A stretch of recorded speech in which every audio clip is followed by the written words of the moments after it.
Hello, PMC fans. It is your commissioner yet again, and we are back for a weekly recap. Sorry for the lack thereof of videos. A lot of shenanigans have been happening, and we have a lot to discuss today with the recap. But obviously, I'm not alone because I don't like doing recaps alone. So say hello to my partner in crime.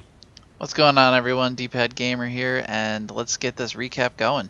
All right, so as far as things that I want to announce, RG the Awesome unfortunately had to bow out for the rest of the season if you weren't aware.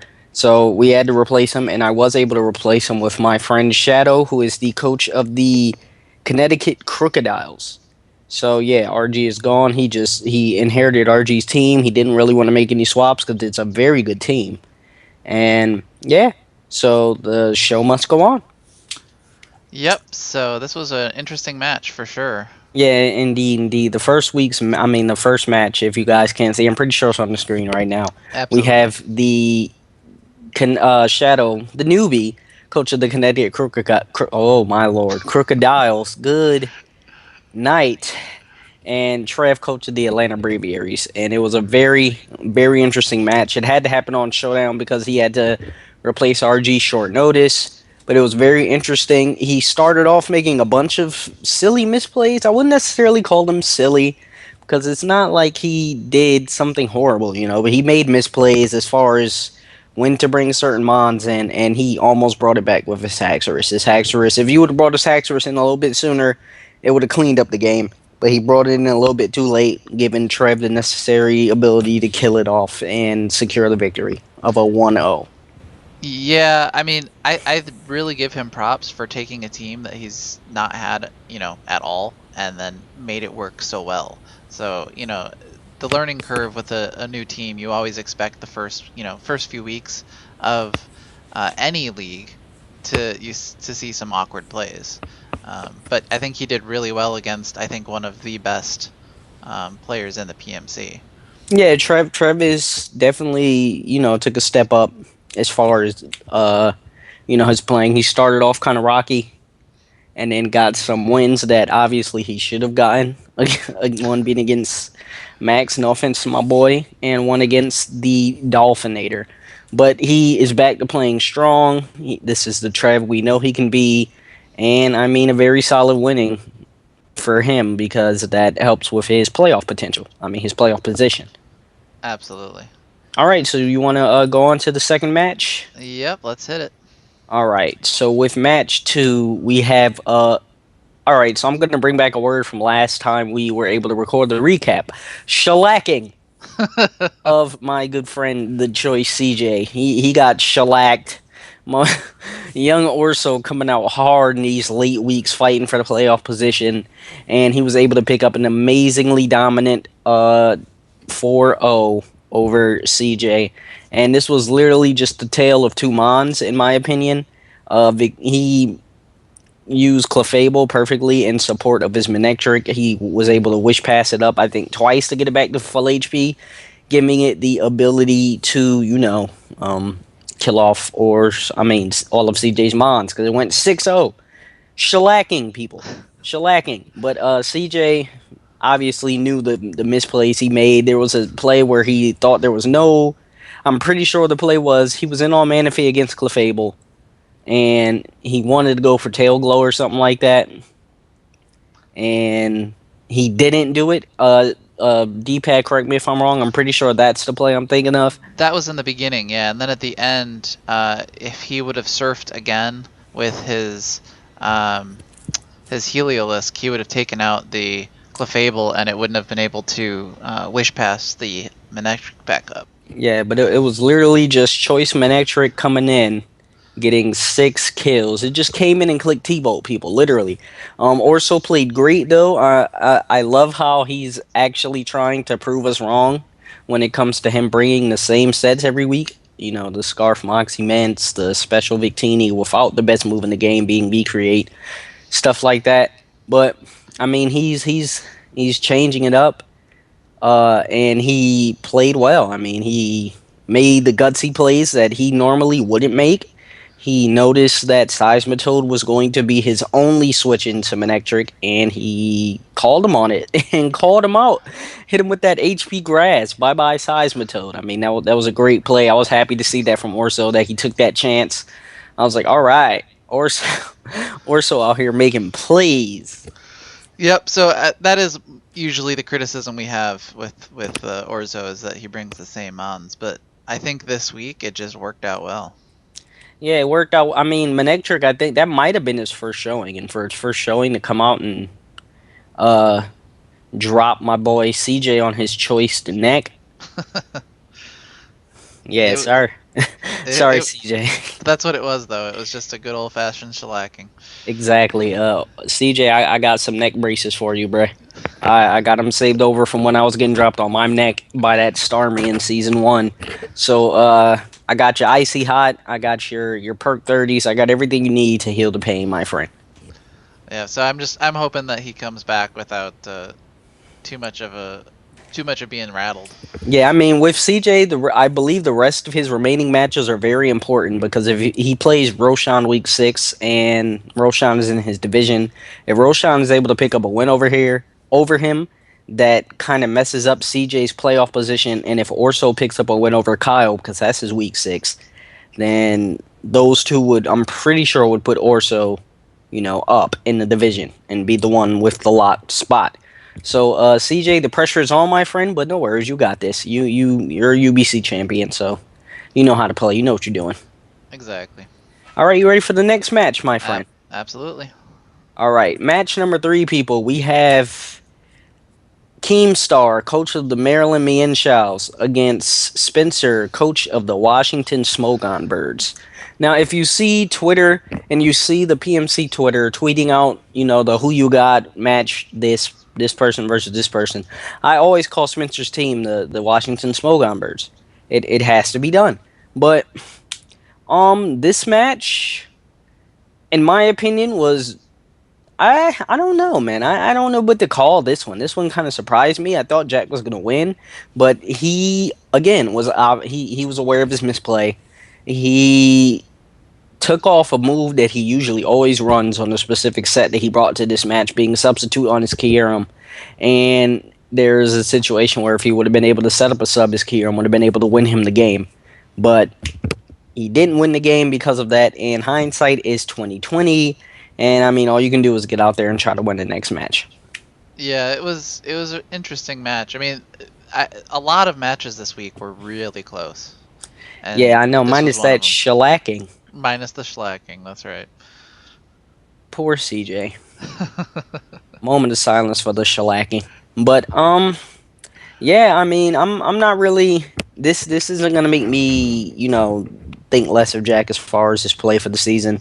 He was aware of his misplays. He's gonna do what he has to do to try to come back, because obviously he wants to make the playoffs and he wants to make it into season 2.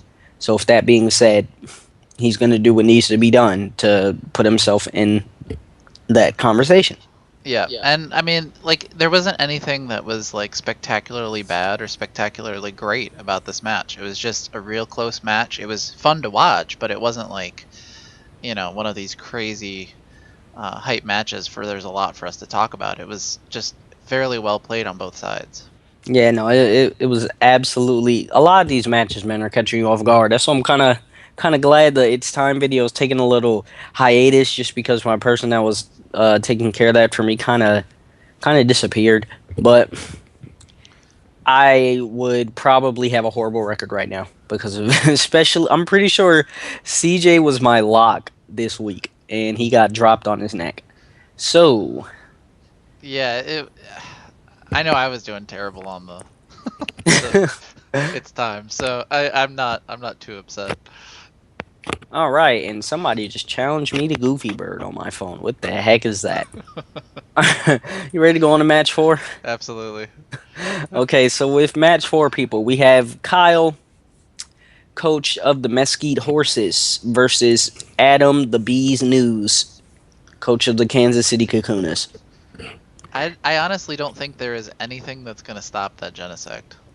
Yeah, I know. Adam continues to play Genesect phenomenally. showing why it doesn't belong in league format because it is too hard to prep for. And Metagross continues to underachieve. Yep, and I think it's really what this is showing us is two things. One, we're gonna see uh, Protein Greninja, and we're gonna see Mega Metagross in next year, next season. Hmm. Yeah, I know. I mean, a lot. Even though so far the votes for all of the suspect tests have been to ban it, no matter how well they've been played or how bad they've been played. I really wanted to see Mega Metagross, do some work, and Adam was prepared to take it on, and he did what needed to be done.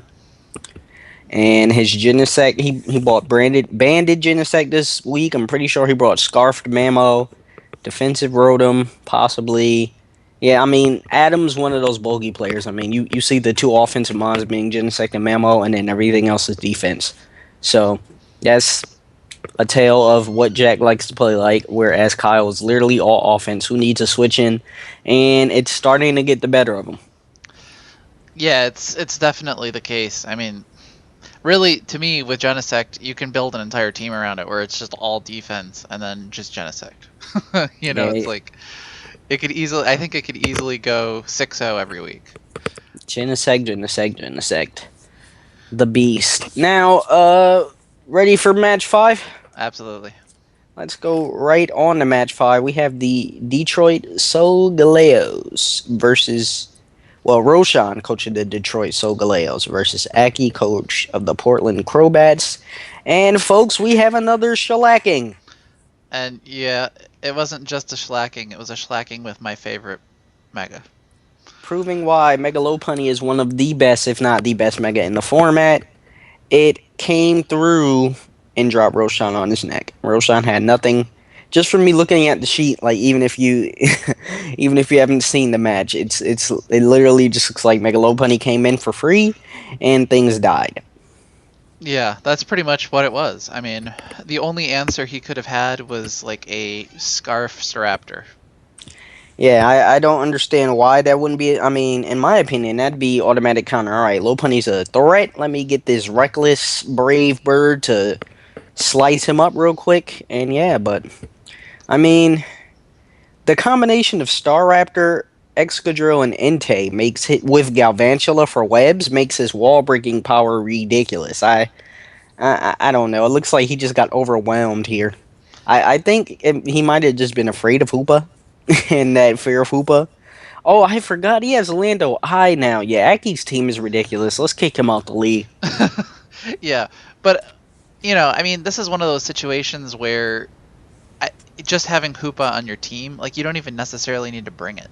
Just have Hoopa on your team, and it makes you prep so hard for that what are you gonna do? Yeah, exactly.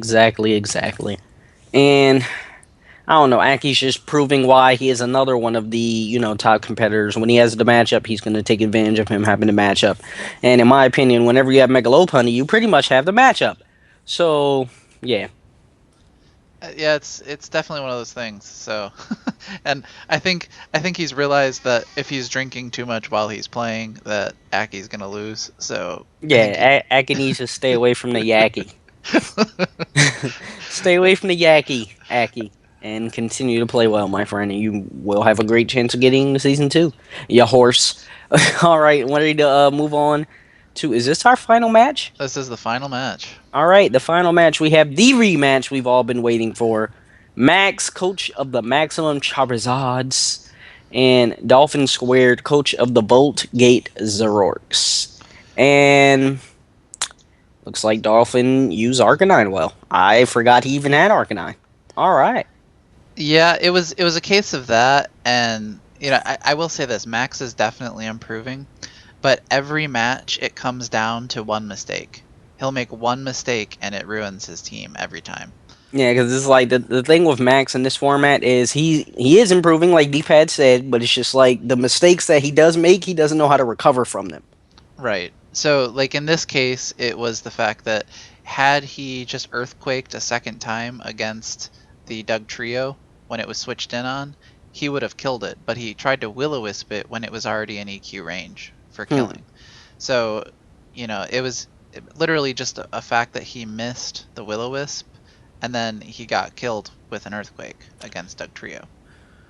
I also heard that this match was pretty insane as far as the stall war kind of goes. I heard Feral Thorn was walling Dolphin's team to the heavens. Like it was doing a very good job of just making Dolphin have a very hard time getting around it. Yeah, when I helped prep this week for him, we built Ferrothorn to be a special defensive wall, Ooh, and it absorbed the hits. It had Leech Seed and Giga Drain, so it was also a special attacker, not a physical. but that Pharaoh. I mean, I'm guessing Arcanine came in and said, "You stop that nonsense." Well, yeah, he had to switch every time, but he also had Substitute and Protect. So had he Leech Seeded when he was behind the sub, he would have been able to actually stall Arcanine out. Ooh, So it was sub seed. it was Sub, Protect, Seed, Giga Drain. So My he lord, it this is was getting me hype just to draft so I can bring some shenanigan. All right, Yeah. people. So that's how I helped him prep for it, and I think he just got afraid of the Arcanine and switched out when he could have just continued to stall it out. Oh my goodness, this is making me. People, be on the lookout for season two. All right, I know. I'm gonna take this. Obviously, that was our last match. So I'm gonna take this time to formally apologize because the lack of videos, I'm gonna take full responsibility of them. They're my fault. The fact that things aren't getting done necessarily, but I'm gonna do whatever I have to do going forward to make sure that season two starts strong. This is because as far as all of the competitors, all of their battles are getting up. They're not an issue. All the battles are getting up. It's just the analyst videos. Either people have been busy or I haven't gotten the necessary things to record, and again, I just have to do what I have to do to stay on top of people. But I'm gonna make sure that our analyst team is in tip-top shape and able to, perform well when season two comes. Because I don't want us to start off strong and then die off with the analyst videos mid-season. I Yeah, what want do us we to be able to have? go the whole time. We have like what, 9 analysts for 9, 10. It's in between 10 and 12 that we will have for season two. Yeah, so that way if someone can't do it, then, we'll be able to recover from it. So, and I think next season we have I'm not going to break the fourth wall, but we have a setup where there's going to be a slight time delay between the videos that we're recording and the battles. So that way Yeah, we well, can. just so that everything's a little bit easier and there's nothing but time, literally, for people to get their stuff out.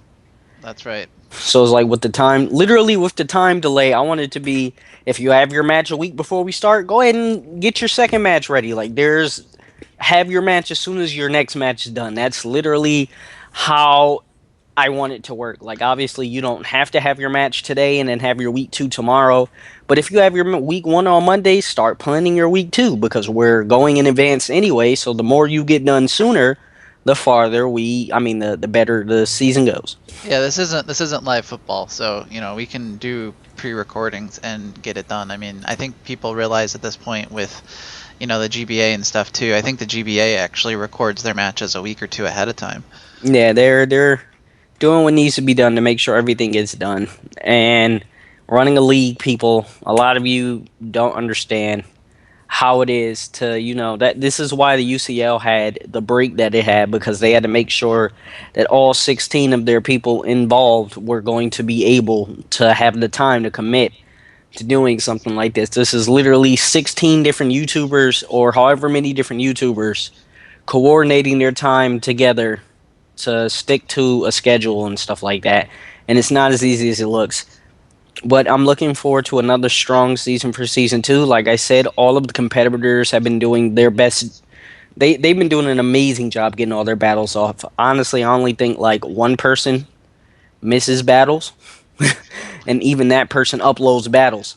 So it's like the one person that did miss battles was RG only because he had issues, and he got replaced because he had to leave. So I'm happy with the strength and how everything's are going, and I'm just looking for everything to continue. I appreciate all the support you guys give or the lack thereof, because I mean, whether we get support or not, I still want to strive to be as best as we can as far as a league. And I want to make sure to give all of the smaller YouTubers that want to play in a league like this, that can't get into the GBA, the MPA, the UCL, the MPL, stuff like that. I want to give you all a chance to, make some new friends, join a league, and see how good you are at league format. Just have some fun.